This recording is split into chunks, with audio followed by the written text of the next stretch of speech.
And in the New London area, strong winds are causing problems out there on the Sound and on land as well. News 8's Tina Detel has been out seeing how emergency officials in that area are handling Hermine. She joins us live tonight from New London. Tina, what's the latest there?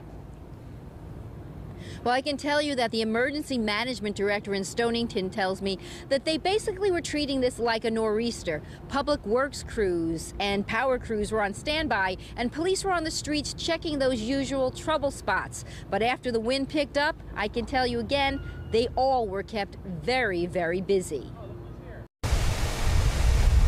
As the day went on, the winds grew stronger. A branch on Mistuxet Avenue came down and brought wires down with it.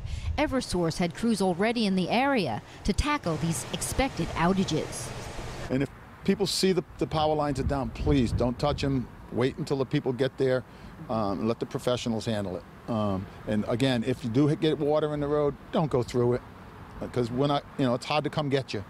Washington's Emergency Management Center was set up and ready to go, but it wasn't manned Monday afternoon. Instead, they were monitoring the situation with police checking the areas which usually flood and public works crews on standby. Those preparations came into play after a large branch broke on North Main Street, blocking the road. Only were police here quickly to block off the road, but shortly after that, a DPW crew arrived to clear it. Even with Hermine churning up the sky, sand and waters off of southeastern Connecticut, the Thames River served as a safe harbor for the USS Truxtun, the Navy destroyer tied up at Fort Trumbull in New London to ride out the storm. Those living right on the water, though, say they're weathering the brunt of the storm. Pupillation, you can get sandblasted. Janice Marconi tried to rake up leaves in her Stonington yard, but as she put it, it was impossible. Blowing everything into the cove. It really wasn't, you couldn't batch anything together. And of course, a lot of people are just pulling up their plants because the salt spray will get on the plants if you're right near the water.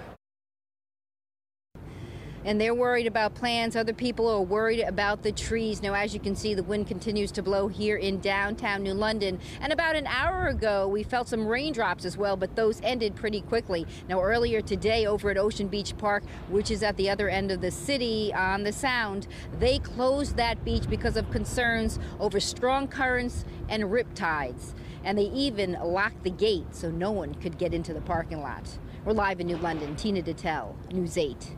Tina Detel live there for us tonight. Thanks for that report. And if you haven't done so already, be sure to download that free Storm Teammate app. That way you'll always have the very latest right there at your fingertips anytime you need it.